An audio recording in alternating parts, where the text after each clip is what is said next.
erim родной singlisi bilan manida qanaqa qilib отношенияsi umuman uzilib ketgani haqida gaplashamiz. Bir bilmaganlar uchun erimi singlisi ham bor. Boshidan aytib qo'ying, men buni faxrlanib aytmayapman. Xullas o'rtoqlar, erim bilan turmush qurganimizga 11 oy bo'lgandan keyin men Koreyaga kelganman. O'qish, viza, yo'q bo'lib 11 oy vaqtim ketgan. Bungacha biz erim singlisi bilan na video vizovda, na oddiy zvonokda umuman gaplashmaganmiz, tanishmaganmiz. Shu joyga ahamiyat beringlar. 11 oygacha men bilan tanishishga umuman harakat qilmagan. Koreyaga keldim. Kelganimdan keyin biz ko'rishishimiz kerak edi. Ya'ni bizning uyimizga qaynopam bilan shu ikkita qaynopam shu ular mendan katta kelishlari kerak bo'lgan.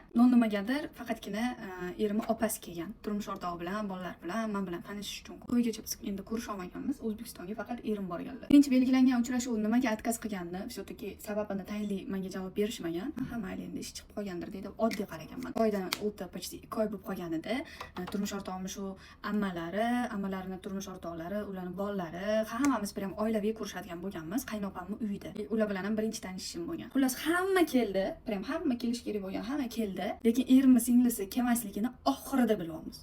Bu koreyslarning orasida qaysi darajada hurmatsizlikligini sizlar tasavvur qila olmaysizlar. Birinchidan kuttiryapti.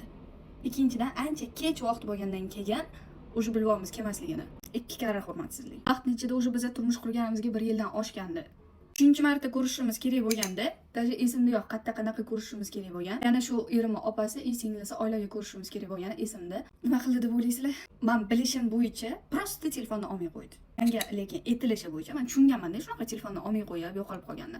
Lekin menga aytilishi bo'yicha ish chiqib qopti, ya'ni kela olmas ekan, ya'ni shunaqa bahonalar, meni ko'nglimga tegmasin, qattiq botmasin deb harakat qilishgan. Men uning uchun ulardan juda ham xursand bo'lganman. Chunki meni hurmat qilishgani uchun meni o'ylab shunaqa qilishgan. 1 marta emas, 2 marta emas, naqd 3 marta har safar uchrashuv belgilanganda oldindan ogohlantirmasdan oxirgi momentda prosta kelmay qo'ydi. O'sha kundan bugungacha erim bilan uni singlisi na bir ko'rishdi, na telefonda gaplashdi. Men отношениялari yo'q, afsuski. Voy, eringiz juda ham yumshoq odam ekan, bir xil qo'pol yozadi. Voy, lavog'i topyapsan deysizlar-ku videolarda ko'rib. Meni hayratga solaman. Meni erim shunaqa bag'ri toshki, menga hurmatsizlik qildi deb singlisi bilan отношенияni buzardi. Bunda turmush o'rtog'imni umuman ayblamayman, chunki uni xatosi ham, aybi ham yo'q. Hozirgi kungacha 2 yil bo'ldi, почти hozirgi kungacha turmush o'rtog'imga singlisi bilan gaplashmadingizmi, xabar yo'qmi undan desam, u menga telefon qilib uzr so'rasa yoki qanaqadir tushuntirish bersa, nimaga unaqa qilganini men gaplashaman. Hech qachon men o'zimcha telefon qilib gaplashmayman u bilan deydilar. Hayratlanarlisi, unaqa qilganini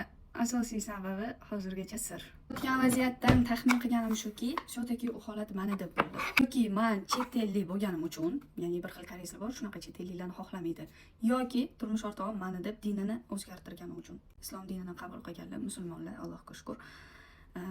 Shu ikkitasidan bitta sabab deb o'ylayman. Oila ulug'lari, ya'ni yosh kattalar ham qabullangan bir vaqtda singlisi qabullana olmadi deb o'ylayman. Aytgancha, bu hamma ishlar bo'lishidan oldin men Koreyaga kelganimdan keyin singlisini turmush o'rtog'i ana TikTok profilimni topib meni kuzatishni boshlagandi. Даже kommentariyalar yozishardi, layklar bosishardi.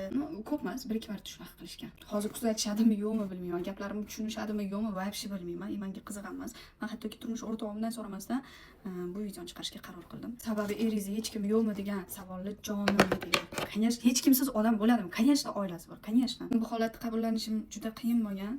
Vijdonim qiynalardi. Meni deb bo'ldi. Shu родной singlisi bilan aloqasi uzilib ketdi. Yo'q deb erim hech qachon seni deb bo'ldi degan ma'noda отношения qilmagan bo'lsalar ham, aksincha seni bunga umuman aloqang yo'q deydilar. Hozir bo'lsa shunchaki qabullanganman. O'zini hayoti va o'zini qarorlari bor.